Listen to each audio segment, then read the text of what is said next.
I can start with, Yeah. like maybe we can start with an introduction. Yeah.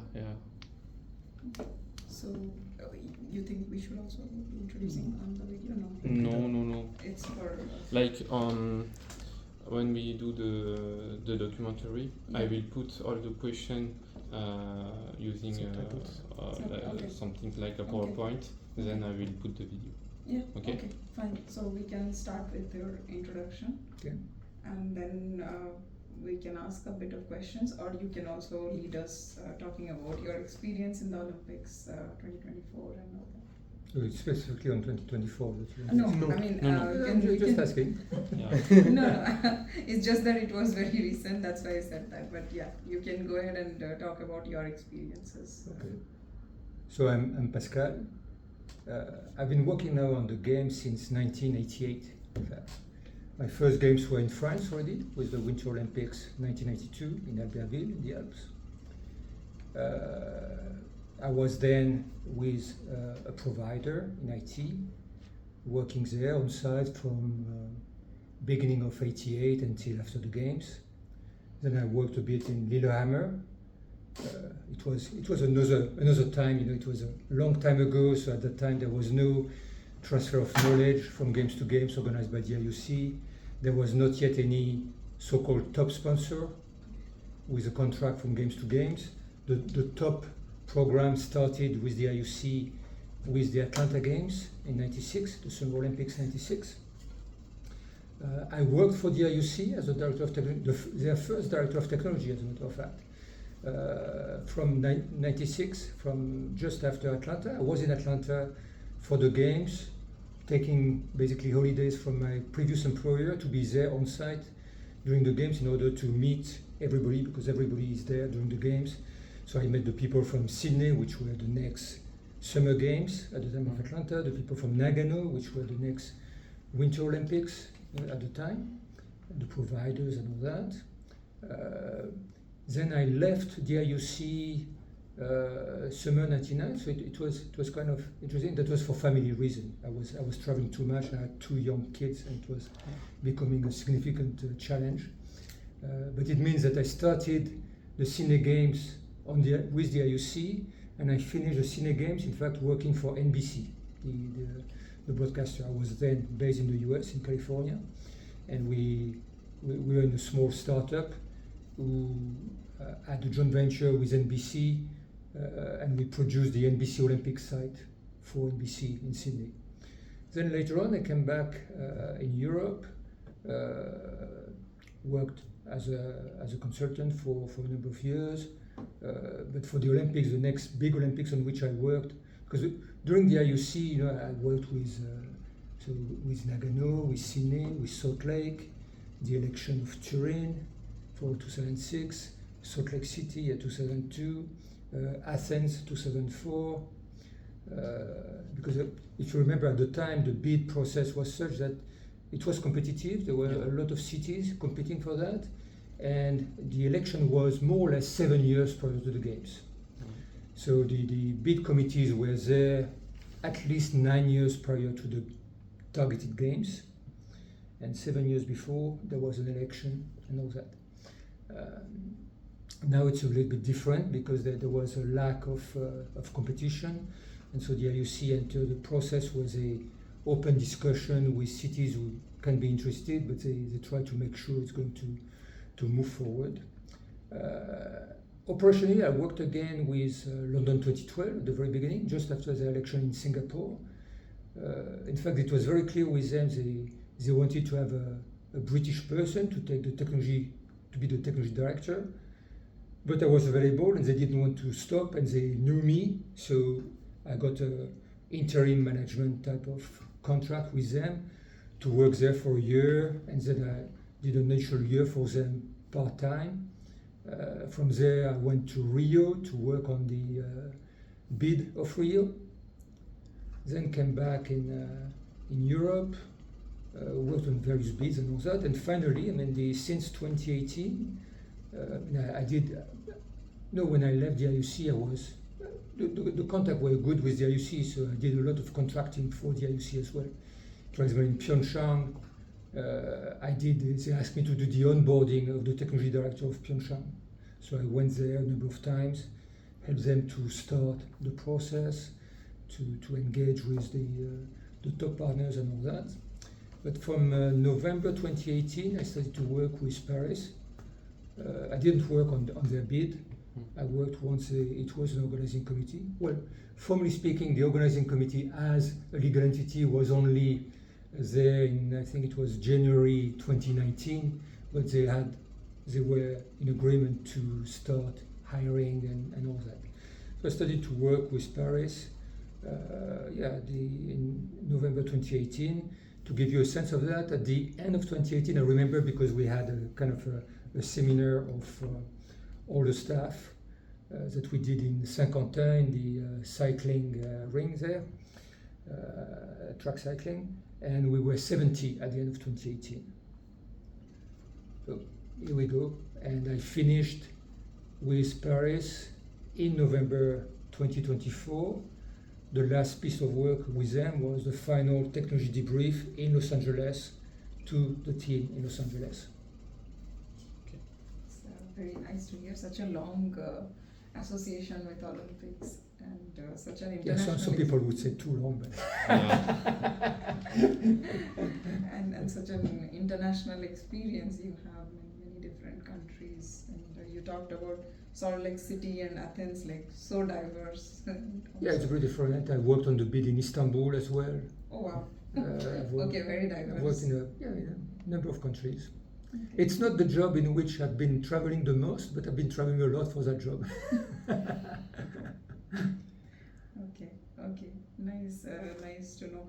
So, since you worked with beats in Istanbul and Athens, and you also worked in the US, many cities in the US, you know the differences in terms of infrastructure and stuff like that. When you come to the eastern part of the world, slowly you move. Yeah. So, how do you see that moving more east? Do you think the difficulties increase or not? No, it's different.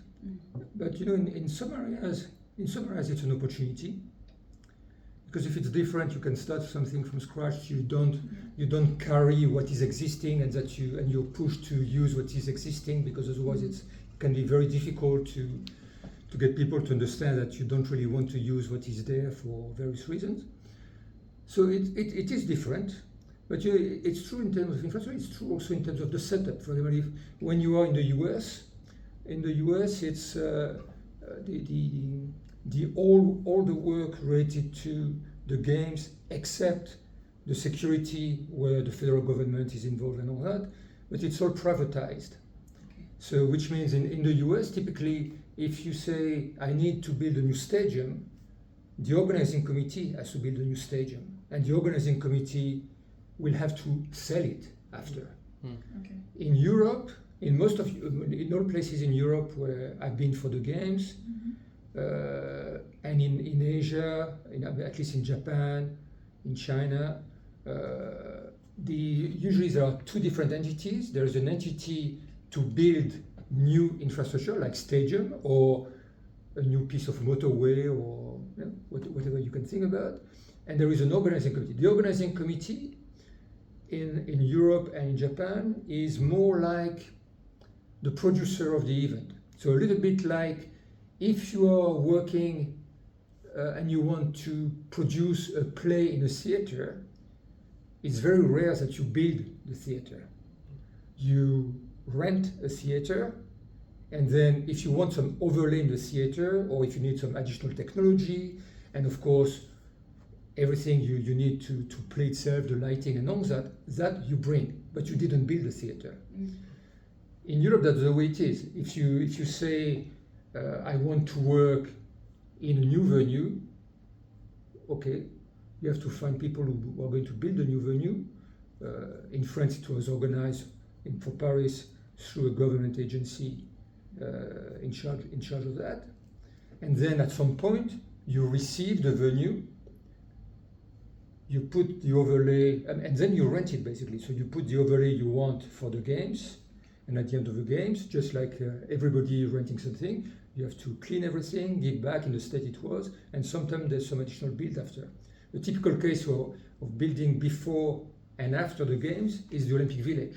Yeah. The Olympic Village, I mean, almost everywhere, with the exception of the US, in LA, as you know, they're going to use some student accommodation in the big universities and all that. But in Europe, in London, in Paris, it was built. But it's built up to a point. Then the keys are given to the organizing committee. The organizing committee is organizing that as a resort, basically. We're adding some pieces, like for example, in the village, there's a 24/7 restaurant for the athletes. There's no need for something like that the rest of the time. And for the months, more or less, the months of for the Olympic Village and then the Paralympic Village, you serve more food than during a month everywhere in the corporate cafeteria in Ile-de-France.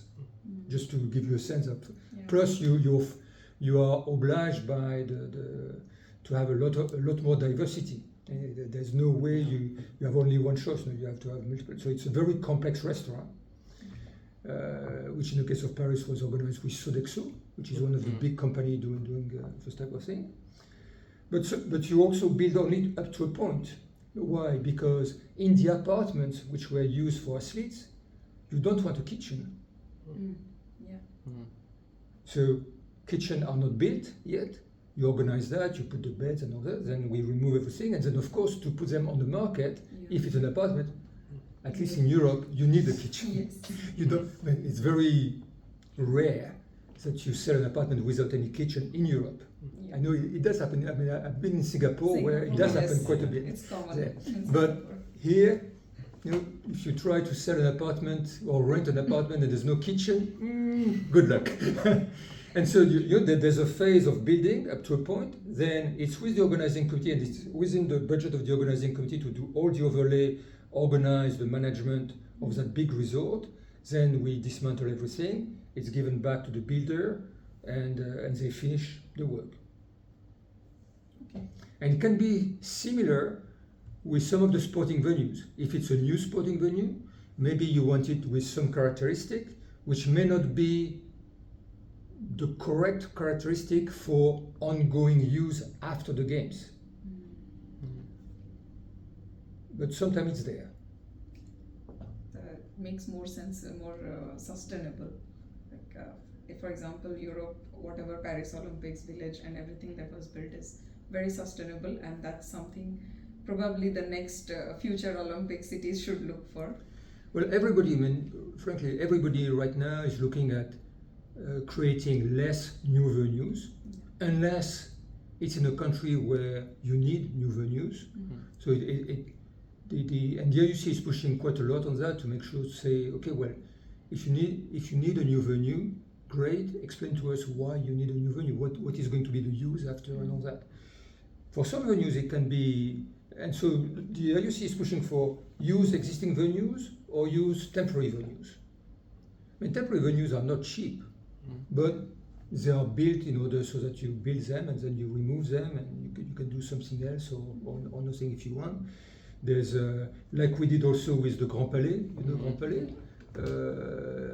Well, it's not a sporting venue usually, but it was made a sporting venue. Even some sporting venue, you know Arena La Défense. Yeah, merci. So Arena La Défense usually it's a rugby venue plus it's a venue for concert and all that. Well, for the games we had swimming there, so we had an Olympic swimming pool, and all of course temporary. So it's a big piece of work. But there's the attraction of the fact that you don't have to build the basic infrastructure, you don't have to acquire the land. It's in a land which is already existing. You have the basic is there in terms of normally electricity, water, all that is there. But then you can do some temporary setup which can be very expensive and very complex. But everybody is looking for that. It's first existing venue, then temporary venues, then, if needed, some new venues. And on top of that, now there's more and more pressure also to use venues for multiple sports. So you have some time during the games where you need to reconfigure the venue for different sport. It can be different. Well, completely, it can be very different in terms of setup, which means that you have to plan for a few nights where you are changing the configuration of the venue, and also, especially with existing venues, that was one of the nice things with new venues in the past. New venue is a new venue. I mean, there's the risk of construction, and we all know that it can be late and all that. But let's assume it's not late. Usually, you had time to get in, and all, because it was not yet commercialized. With an existing venue, it's commercialized, so which means it's expensive to rent. We're renting the space, sometimes some additional services, which means that we try more and more to arrive as late as possible and to leave as quickly as possible. We had, including for Paris, we had some venues where there were concerts a week before they were used for competition, and there was a concert or something else, or some football in some football stadium starting the week after. So you have very, very quickly to dismantle everything, make everything clean, go back to its original state. So there's quite a lot of it. It's nice to use an existing venue. It's quite complex operationally, including from a purely infrastructure perspective. For example, you can say in an existing venue, let's say it's a sophisticated existing venue. Let's take something very simple, Wi-Fi. Well, in a new venue, it's very likely that you have Wi-Fi. Now, Wi-Fi there may not be at the level you want for the games, because there is a pressure in terms of media, operational use and all that, which is, generally speaking, much higher than what is being required usually. If that's the case, or even if that's not the case, we have multiple venues during the games. So if you are somebody accredited, let's say a photograph or a media person, you go from venue to venue. You don't want to change the SSID, the name of the network you're going to connect to. Okay? Well, guess what? It's not the case that in all venues they know how to save their configuration, how to add an additional SSID so that it's the same SSID everywhere, potentially regenerate the IP addresses so that, and on and on and on. And at the end, regenerate their normal configuration because they have to continue their business. So there's a lot of things that have to be discussed. Then on top of that, if it's not enough for what you have to do during the games, or if during the games, that's a case we had in a number of cases, we were using more levels in the venue than are used usually. In the sense that even in levels which in the usual operation are used for storage, for example, we may have offices and people working there, and so they need Wi-Fi there as well. So you need to expand the network or to make it stronger. Now you have another problem. How do you do that? And let's say you're working with sponsor X on Wi-Fi, router and all that, but that venue is with supplier Y, which is not X. You have a decision to take. Do you decide to expand? And they don't want to have an additional network. They're not ready. They say, well, for our own use, we don't need more. So you say, okay, well, that's your overlay. You do whatever you want. Do you want to expand with Y and then you have to sell back because, plus on top of that, it may generate a slightly tense situation with your sponsor X? Or do you want to use only X, but then you cannot use Y? Or depending on the setup, in some cases we did a mix where, for example, we used Y, which was the local network, for, I would say, ancillary Wi-Fi use, like for example for hospitality suites and all that, while at the same time for professional use for the organization we were deploying our own network and all that. But you have to look at that venue by venue and all that. Yeah? And that can be quite complex because material is not the same, software is not the same. Then you have to wonder what does it mean in terms of getting a view on the incidents which could happen. What does it mean in terms of planning for spares if something is broken? it is complex. I mean, the world of IT and telecom is not yet so standardized that it's easy to integrate. It's still quite difficult to integrate, and there's ripple effects everywhere. But everybody wants to do that, and it's normal. I mean, you don't want to go to a brand new stadium where you have a lot of things and say, oh, I'm not going to use anything. No, it would be ridiculous. But it's not that easy to integrate in an operation which is bigger, which may use different software, different equipment, and all that.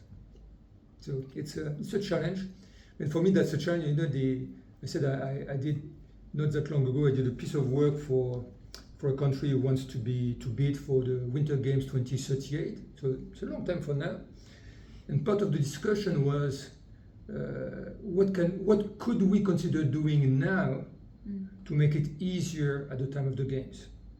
And we had a lot of discussion on things like that with infrastructure, because effectively, in their case, they had a number of venues which are not completely, but tightly related to government and all that. So we said, well, between now and 2038, those existing venues, whatever will happen, there will be some maintenance, and there is going to be some upgrades and all that. If you can manage to drive the upgrade so that there's more commonalities, so that it's easier to integrate after and all this, that would be great. Because effectively, if every venue is great but is very, very different, you have a complex situation in terms of integration. Because as an organizing committee, yes, you could consider the integration, but you have to wonder, is it worth the work and the risk for 17 days of Olympic Games and 12 days of Paralympic Games? Because when you integrate things which are very different, you need to test, you need to exercise, you need to implement new processes and all that. The processes may be different, plus the logistic, the spares and all that. Is it worth for such a short period of time? It's not obvious. Sometimes yes, sometimes it's difficult. So it's true that when there is a long lead time, when it's possible, when the environment is such that you can influence, or it can be influenced either because there's the government, or it can be influenced in a city because the venues are really interested and they want to move forward and they discuss with each other what they can do together, which could make sense, then can make it a lot easier. But it's a difficult target. It's not a target that we manage to get to very often. Okay, understood.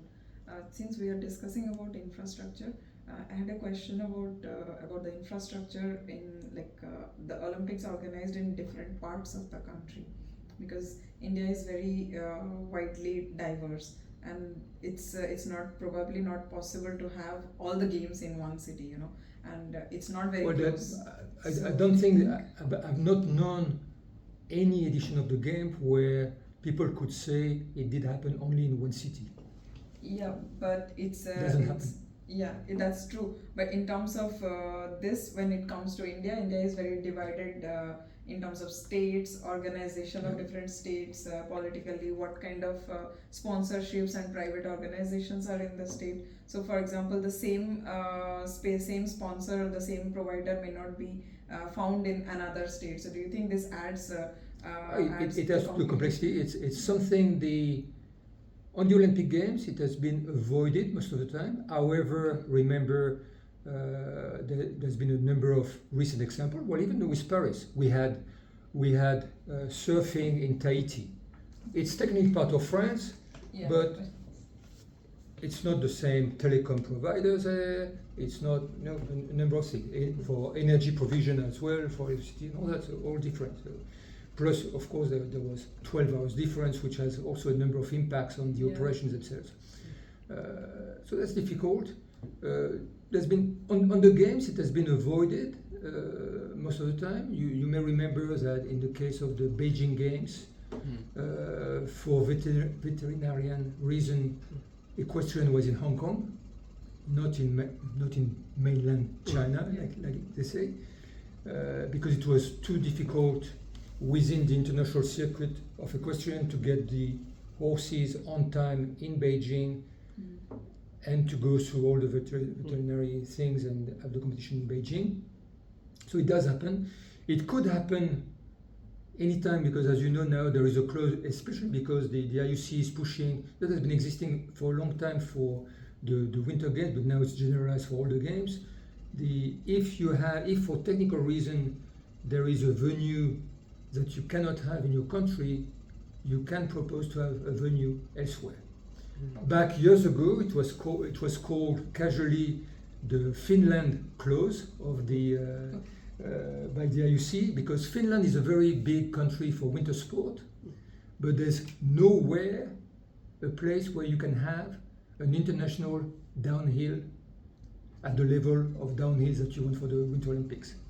So there was the clause that, hey, Finland, if you want to bid, great, you can ask in Sweden or Norway there.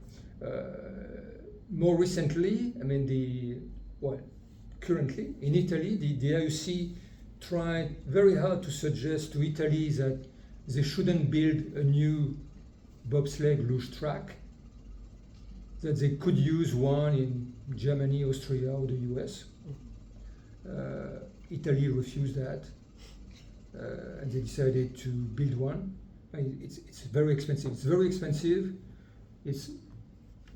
I like the sport, but it's a small sport in terms of participation and all that, and it's very expensive to operate after.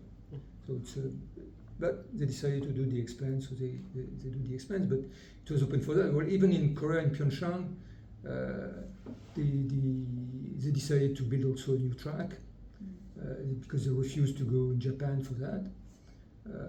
But the possibility is there. Now, if you look at big events, on the other side, it's quite often now the case with the FIFA World Cup. The next one is in mostly the US, but a little bit in Canada, a little bit in Mexico.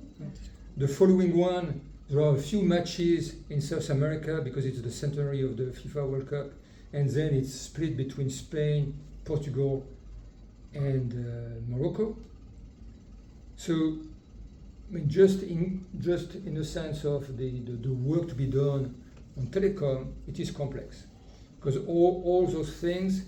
For example, if you just look at what you need to deliver to the so-called host broadcaster, you understand the concept of host broadcaster? So you need to bring back to the IBC all the feeds.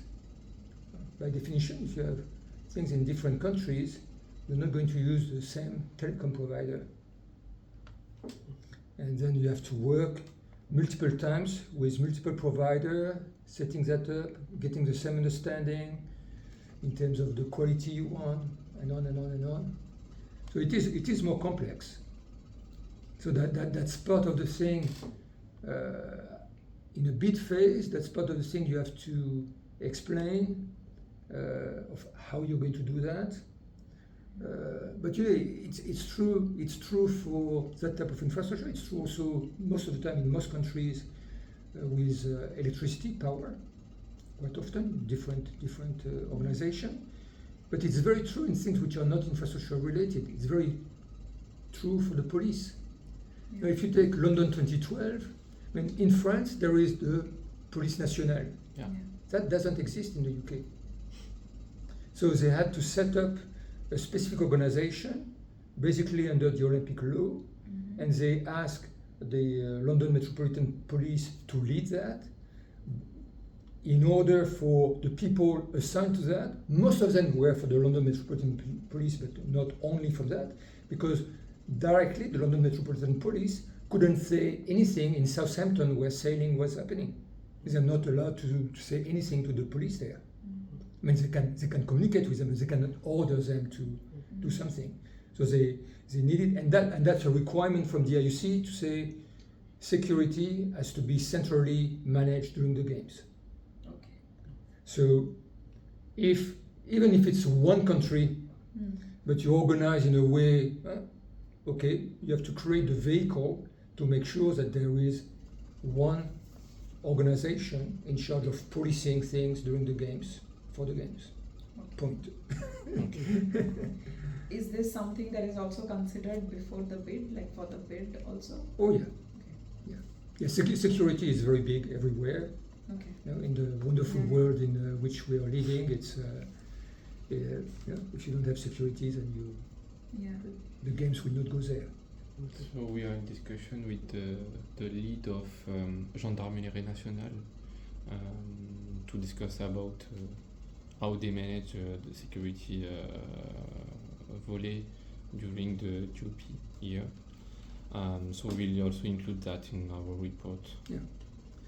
And there's a lot of infrastructure behind that, in the sense that, for example, as an athlete, normally, per the Olympic Charter currently, if you're qualified for the games, you don't need a visa physically.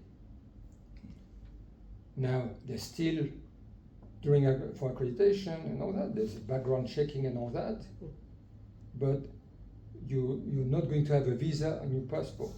The same work is being done, basically, depending on how the host country wants to do things, but basically the same work is being done, but you're not delivering a visa, because per the Olympic Charter, an athlete which is qualified for the Olympics can go somewhere without a visa. And maybe it's all the same process in the background and all this, it's just the issuing of the visa which is not formalized. That's fine. But sometimes it can create some difficulties in the processes. Yeah, because you're asking people to work on one side, you're asking people to work on visa, and that's really difficult, because in some sport you can have people qualifying still just a few days before the games. Yeah. And especially with the IOC, is always looking at having more and more international presence of athletes during the games and all that. So they quite often, in sport where there's not a big risk, for example in athletics for the 100 meter, not for the marathon, they would say, oh, we have an opportunity here to add X, Mr. X or Mrs. Y on a 100 meter from a country which is usually not present there. They are likely to do only the first heat and then they will not go further, but yet we're qualifying them. And then suddenly in a few days you have somebody you don't know from anywhere and you have to get the person in the country. Yeah. And that can be really tough with it takes a long time to discuss with the authorities on managing that, because they have to be ready for that. And they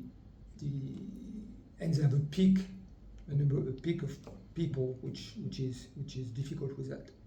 But in the same way that on the technical side, if you take something like as basic as frequencies, well, frequencies, you don't see frequencies and all that, but they are limited. And the limitations are depending also on the geography of where you are.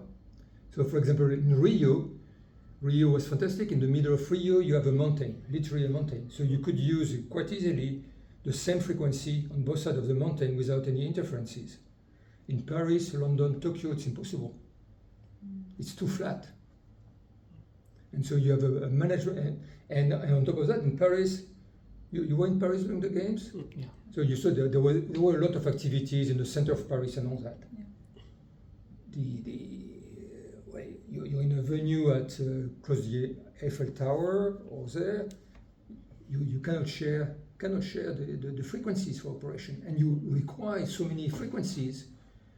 It's unbelievable. So that's a piece of work which is usually starting at the very least 6 years prior to the games, to start working with, depending on the country, it's a specific agency or it's a department of a specific ministry, to work on the plan on how to use the frequencies.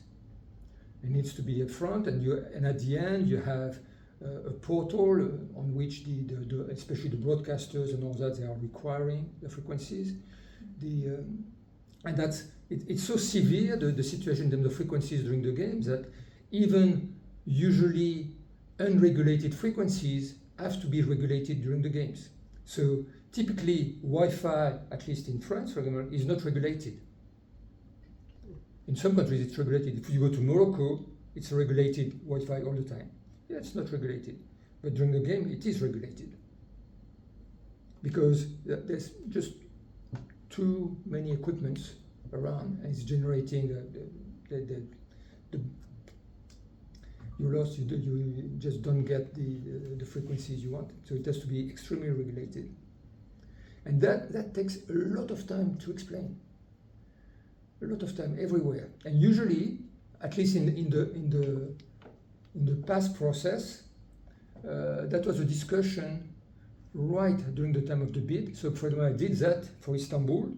So I spent 2 weeks in Ankara because the governing agency for that was in Ankara to give them a picture of what it means during the games and why it needs to be regulated and what it means and what is the policing of that after and all that and the logistic of that, because any equipment coming in a venue has to be pre-tagged, and if it's not tagged, it doesn't come in the venue.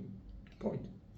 And you have to police that and all this, but you have to explain further that, well, frequencies, the spectrum is finite, and generally speaking, we have more demands that we can deal with. So, and why it was at the time of the bid? Because at that time, as part, and I think it's still the case, I didn't verify for looking at 2036, but you have to get the government during the bid to sign a guarantee that for the organizing committee and its related stakeholders like Olympic Broadcasting Services and all that, all necessary spectrum will be available and will be available free of charge. So that's twice difficult. One, because people don't understand the amount of spectrum you need for such an event. Two, because in most countries, the agencies have a mandate by the government to sell spectrum. So for example, if you take the example of Ofcom in London, we had to, once they were elected, we had to go back up as an organizing committee, have meetings at the ministry level to tell the ministry you have to tell Ofcom that no, they're not going to have a bad rating of their work if they don't sell spectrum that we need. Because at the time, Ofcom had a mandate to generate that level of revenue selling spectrum. And on your side, we say, well, no, keep it there because of that.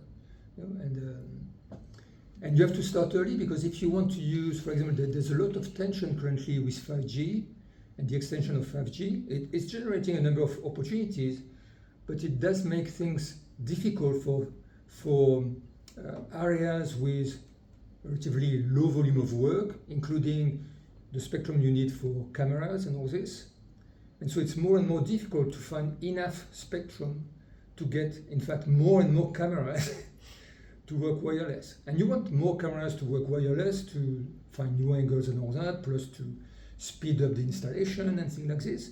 So there's a conundrum there. And if you don't start early, you will just not find the spectrum you need. And if suddenly you can say, okay, well, it means, well, at least you have to find out early enough that, in fact, you're going to ask everybody to come with something wired. I mean, all the last edition of the games, usually in the last 6 months, people have been pushing to say, yeah, no, come with something that we can wire, not just wireless. There will be wireless, but come with things which can be wired, because there's just not enough spectrum. So it looks like it's very small, it's invisible, but it's a very significant issue, very, very significant. This was a big concern, as thank you for mentioning, but along these same questions for risk and security, we know there were a lot of cybersecurity concerns, especially during Paris 2024, and it happens all the time. How do you approach cybersecurity and operational resilience during recent projects? And what do you think are the lessons for a country like India that are really critical to consider? You mentioned spectrum as one. Is there something else? Well, security in general and cybersecurity on top of that the cost and the effort to do for something like the games, for the time being, I see no limit. It's growing every time. So that's a concern in the sense that you have to spend more and more. Part of the work which is being done more and more often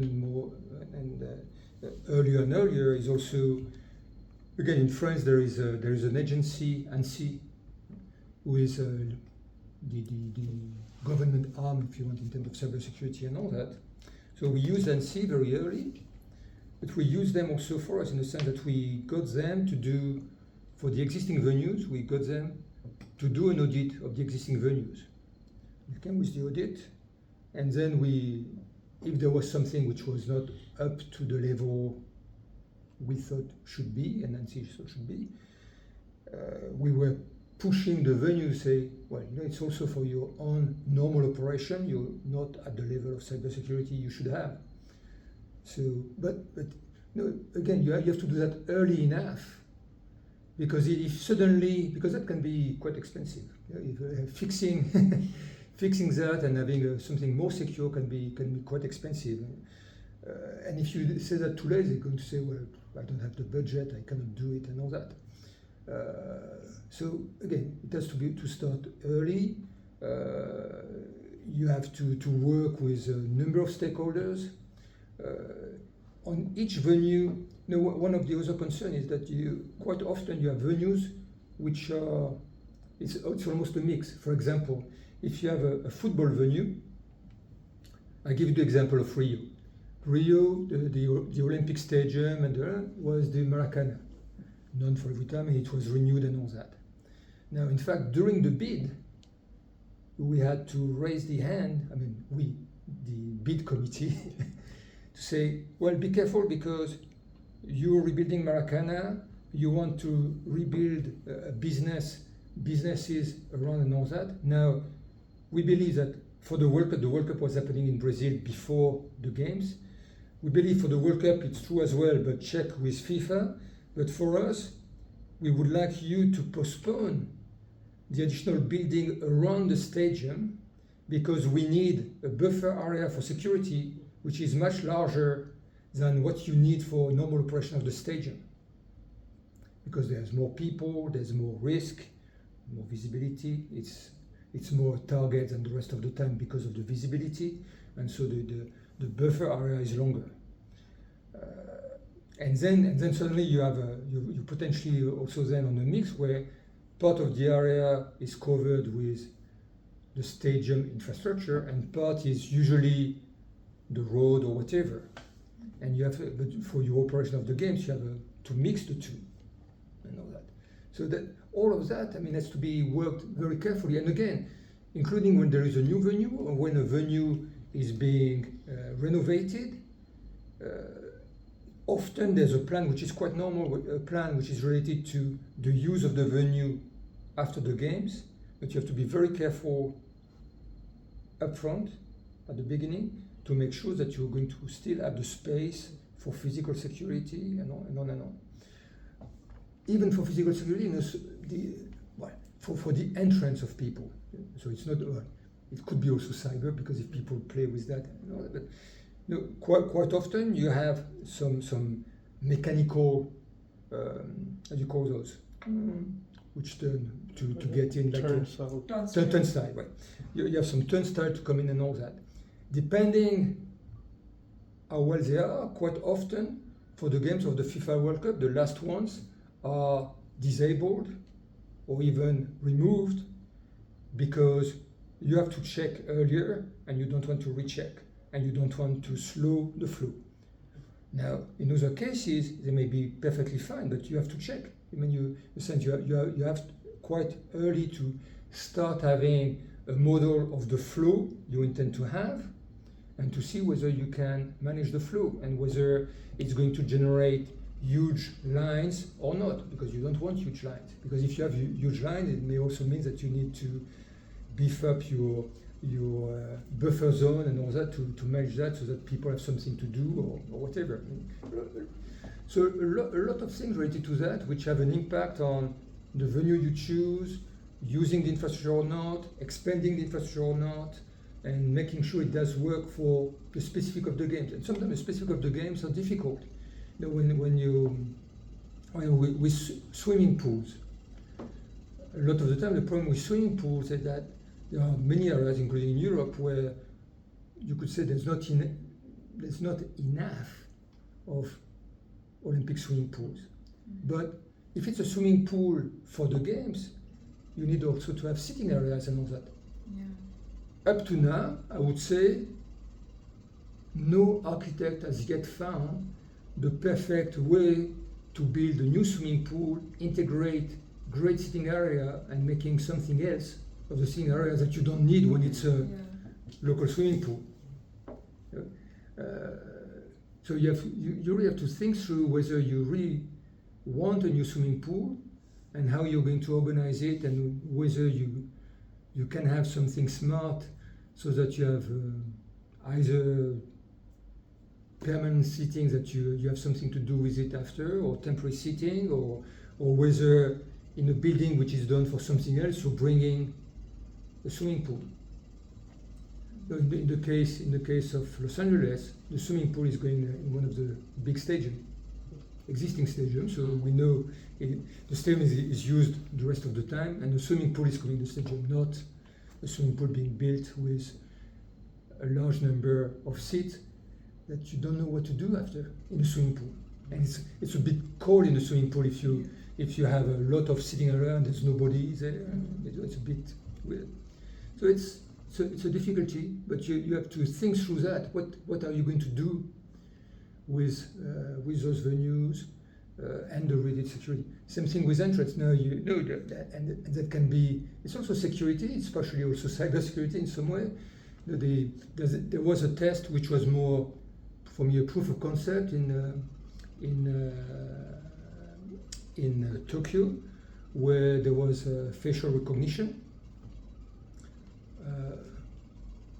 Why do I say it was a proof of concept? It was working, but it was a bit slow, and because they weren't sure, because it was not ready on time and all that, it didn't optimize the operation, because they needed as many people as if there was no facial recognition. So in some way it was an additional one. Arguably, it was helping, because in the same way that maybe in Europe people have a difficulty recognizing, I don't know, two different people from Thailand, they had in Japan the difficulty to distinguish between two German people or two French people. Right?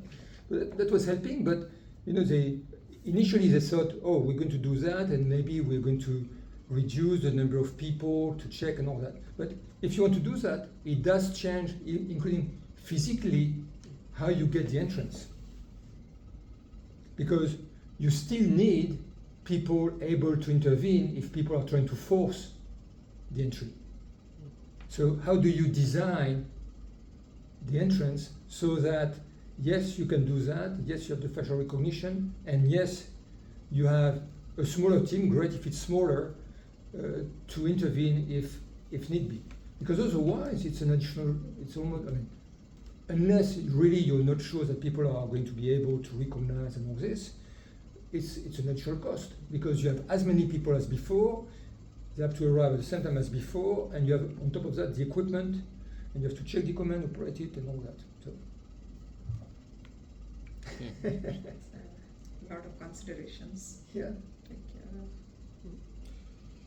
And maybe some lessons for future hosts. As you said, you're helping with some of the bids, and you have been doing it for many, many years. What would be your advice for India's bid committee for the 2036 about planning technology, operations, and everything from the early bid? You did mention with the security spectrum and stuff, but is there any? Well, yeah, those are areas that in which you need to work early. In a case like India, I mean, you need, if you want to be able more. I mean, usually, you know, when you start building an organizing committee, for me there are if I want to reduce to 3 big parameters. There are 3 big parameters. One, the date is the date. You're going to fix during the bid phase when is the opening ceremony. It will not change. Point. So yes, it may be many years from now. Then I can tell you, it's going very fast, and then the war is coming, and finally the people are understanding it. It's there and all that. So I always say, from that perspective, you never plan, you retro plan, and then you adjust. It doesn't mean that you never plan, but you, for example, when if you want to introduce some innovation and nobody has been doing that before, great, fantastic. Retro plan and decide when is the time where you're going to decide, yes, I feel sure enough that we're going to have it, and we continue with that, or I'm not sure, so I need a backup plan, a real backup plan where I know it's going to work and what it means in terms of cost, people, and all that, or even I'm going to do both, but I will reduce that to a proof of concept, but I will have also my a show plan to do that. You need to do that early, so that because you're not going to ask to say, oh, I have that superb idea and all that, but I need to move the games a week later. No, it's not just not going to happen. So the concept of it's a bit. Sounds a bit stupid, but the date is very, very important. You retro plan. In order to be able to retro plan, the second thing is that you have a team to build.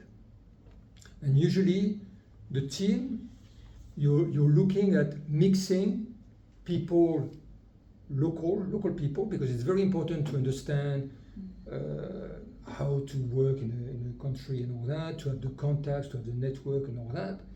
But you need people with some experience of big event, if possible, experience of the games, or the Commonwealth Games, or the Asian Games, because it's not the same during the games, even when you compare to the World Cup. First, the World Cup, there's only one sport, and that one sport is happening always in stadium. There's no thing outside, in the middle of nowhere, and all of that. So I'm not saying the FIFA World Cup is easy, but it's, from that perspective, it's easier. There are areas where it's more complex, or including because of the level of service they want. But so you have a diversity of venues. You have a lot of events in parallel. Well, now the World Cups, there are even more nations, so I don't know how many. But for a long time, it was only during the first round you had a maximum of 4 matches a day. During the games, at any point of time during the games, you have at least 7 live competition, plus areas which are open because people have to train, and on and on. So the amount of activity going on all the time is tremendous. So the team, you're building it, so you have to have some people understanding what it means. And that's why I'm saying to have also people, if possible, with the games or the Commonwealth Games or something like this, because it's very different to say, it's not at all negative to say, oh, I've been working on the athletic world championship. Great, fantastic. But you have one venue, plus a little bit of outside, the marathon and all that, but during the marathon, there's nothing happening in the stadium and all that. So the dynamic is different. So have people also there. Now, 2036, I would say, part of the work to say, have some Indian people involved in the previous games, whether they are winter games, summer games. I know India is also trying to get the 2030 Commonwealth Games. We can discuss that because 2010 was, as we all know, a bit difficult, but it's many years after.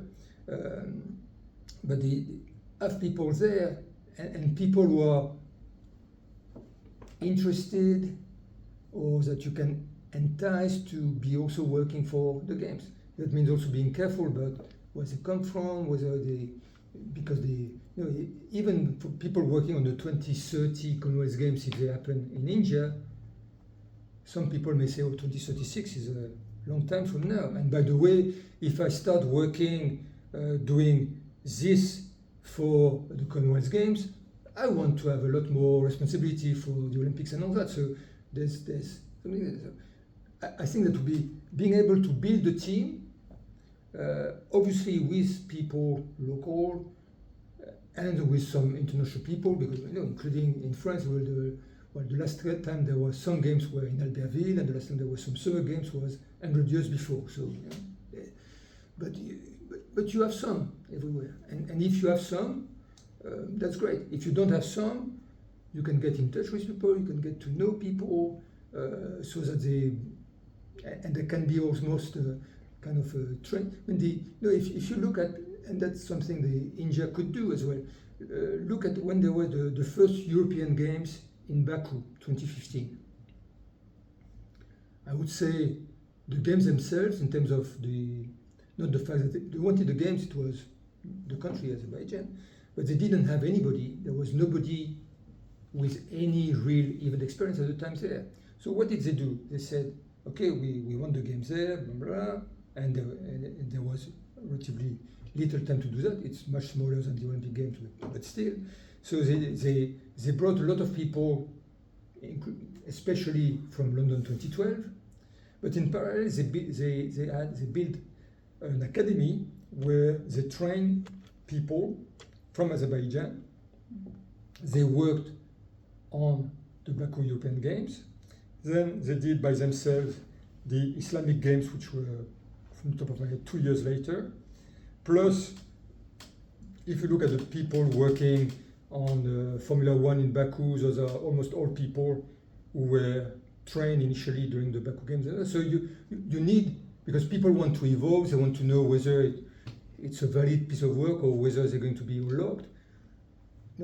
Obviously, currently in India, you have everything with IPL and all that, but it's finite, and everybody loves cricket in India, but maybe some people want to work on something else as well, and they want to be able to evolve on that. So you need people to, and it would be good to have people from India starting to work, getting an experience, and to build a cursus which can be in India in parallel, but also to build with the view that you build up also a little bit of a career for people to grow and all this.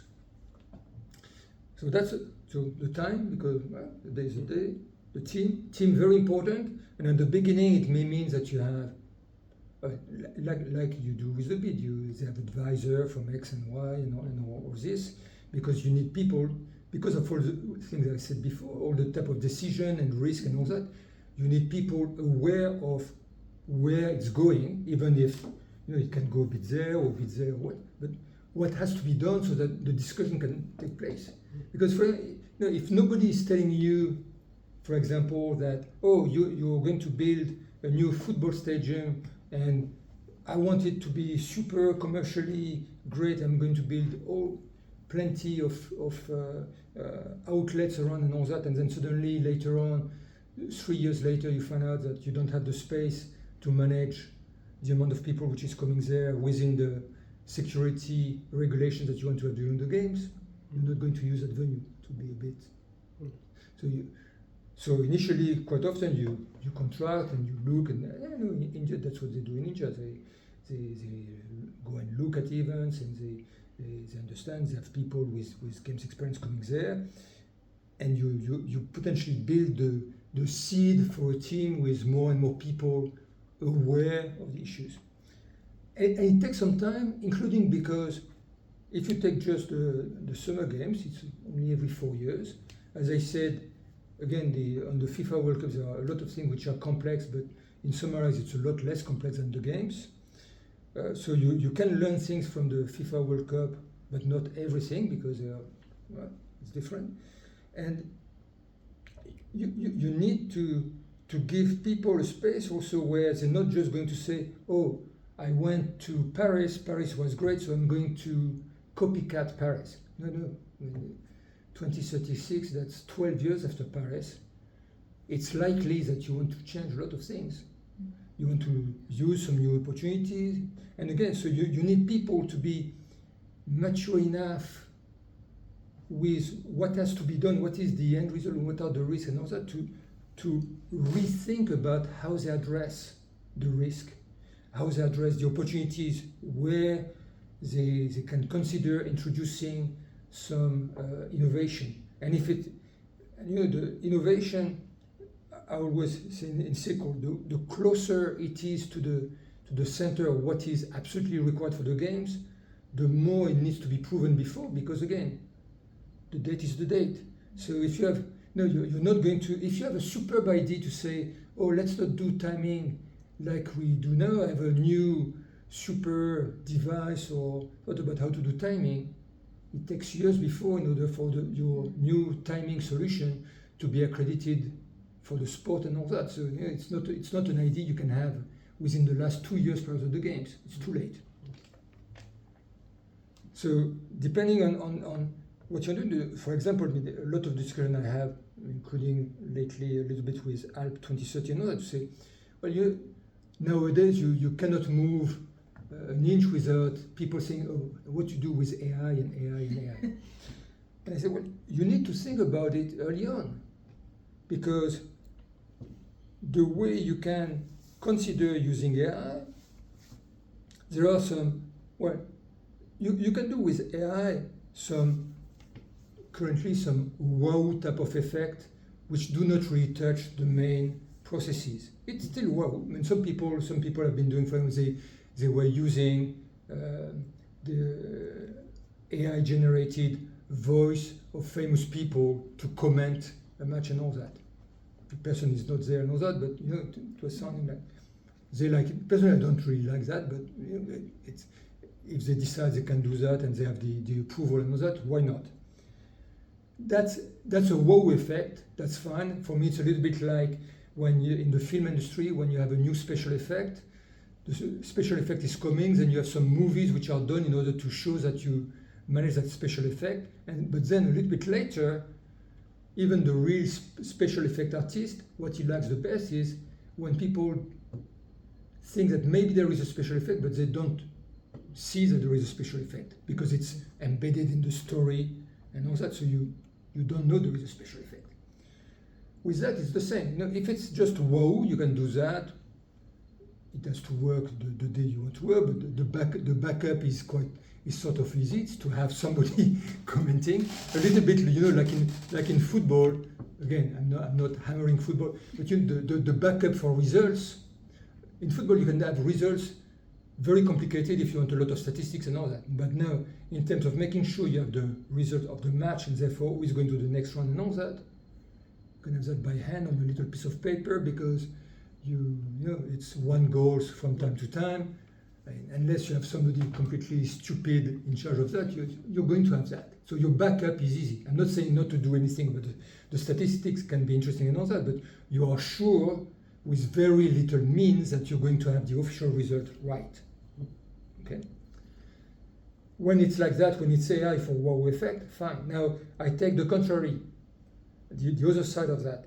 If you want to manage all the timing and results, technical events which are happening, and say that you have put in a computer readable format everything that can happen in a competition so that you generate the results and also you generate the system to help the commentator and all that automatically, then you're touching the results. So if that doesn't work, it means there's no official result.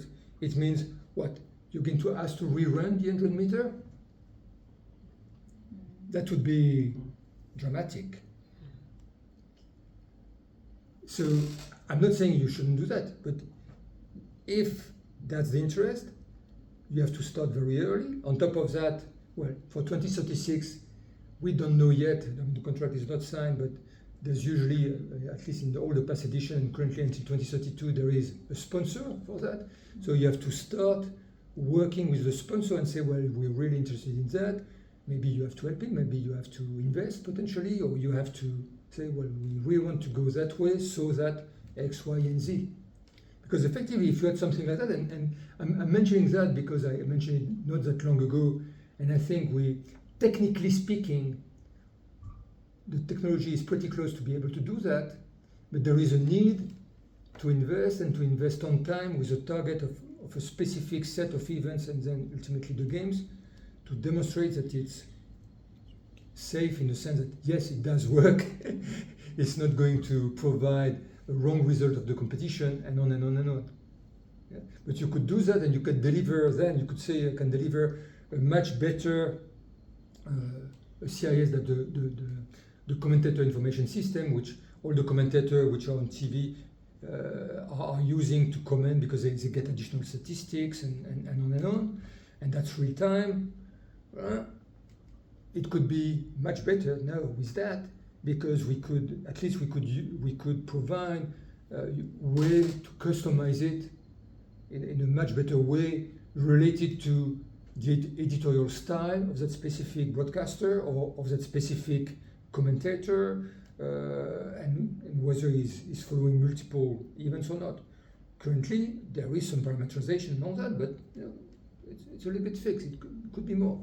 But to get there, because it's touching at the core of what you have, you need a long lead time. So it needs to be an ambition you have, an ambition that potentially you have to sell and discuss with one or two of the top sponsors which are involved in that area in order to get there on time for that. Same thing with the different venues. As I said, it's an ongoing discussion in Los Angeles because there are a lot of very sophisticated venues, the SoFa Stadium and on and on. It's very sophisticated. But you have all that problem of integration that I mentioned, which is not easy. So you can do a lot more integration, and more often there is additional value and different type of value. It can be quality, but it can be also commercial values that you can bring if you integrate or orchestrate better across different venues. But it is complex. As I said, different standards and all that. I mean, even in terms of AI, everybody has some AI.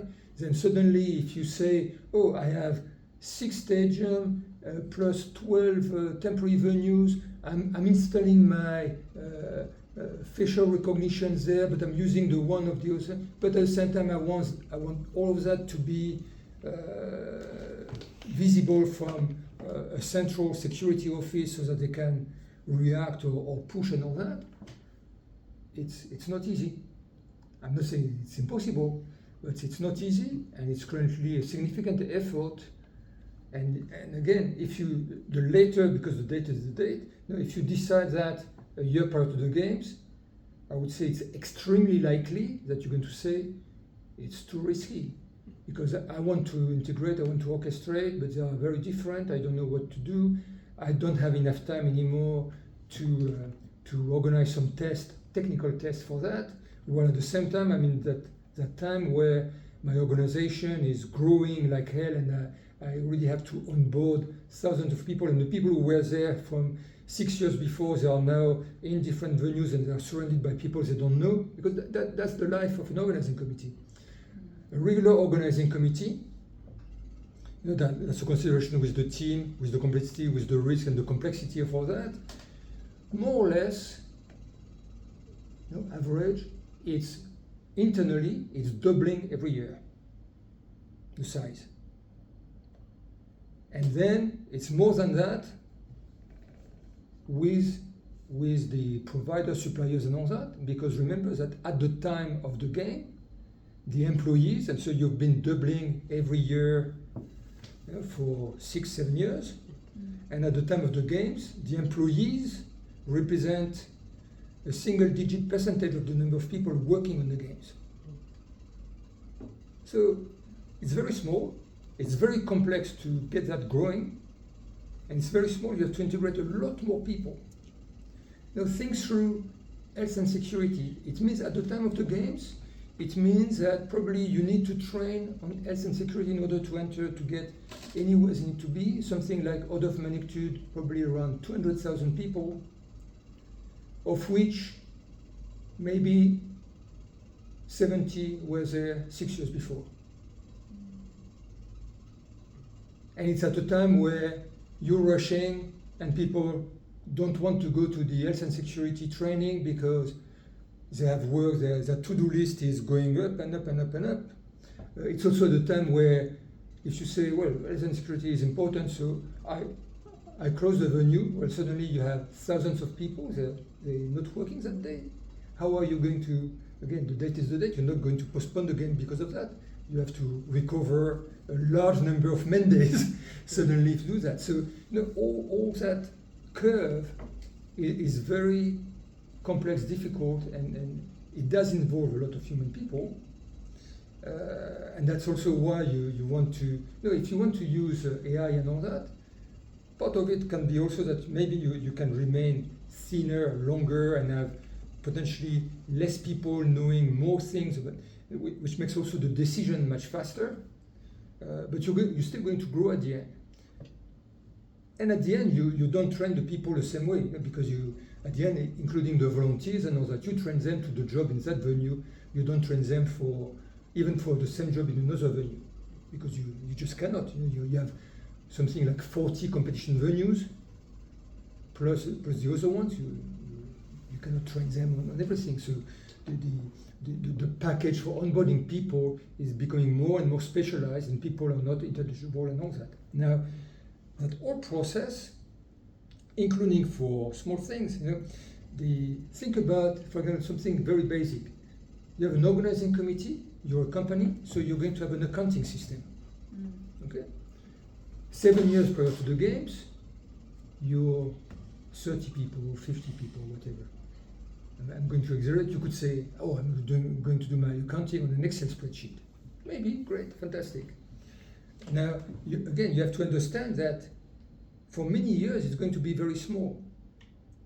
But at the end, you have literally thousands of contracts, thousands of people, of contracts to pay and all that. So your account receivable and all that, it's growing. Accounts payable, in the case of the organizing committee, is growing and all that. So you have to plan for that. So now, in terms of IT, when you decide that, do you decide, let's say you're 6 months after the beginning of the organizing committee, you start having some contracts, you need to pay people and say, you need some accounting. But do you choose to have a small accounting system to deal with the current situation?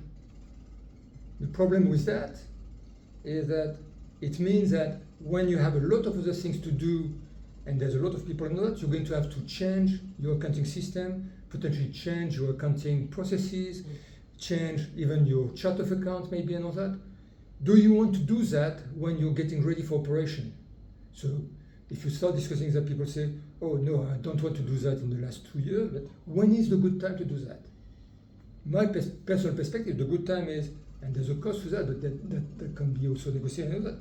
It's better to not to have the super duper, because you don't want the super duper because you're alive as an organizing committee for 7 years plus a good organizing committee. You dismantle the organizing completely 1 year after the end of the games. So that's done. So it's not like you don't want a system for the next 15 years. But you want a system where at the time when it's critical and you have a lot of things, it doesn't make your life too hard. It's easier to have a harder life at the beginning, to choose something which is a little bit oversized, and to understand why it's oversized, and to think through your chart of account and all that at the time because of what's happening there. Again, it's retro planning, and deal with the additional cost, because it's probably going to be a bit more expensive than when you're only a 150 people type of company. But you don't have to deal with that when you have thousands of people and thousands of contracts and all that. So you have to choose much earlier, even something simple like that. The same thing with the management of data. Again, as soon as you have venues, you want to have a name of the venue. Usually there's everywhere a 3-letter type of acronym for the venue and all that. You don't want that at the end. I mean, at the end, when people are asking you, where do I deliver my soap and where do I deliver my table and all that, they want to make sure they know and they understand where it's at. But in fact, you start having that a lot of time before. So you need to work very early on, how am I going to organize the data? I could say that even the chart of account is part of organizing the data in some way.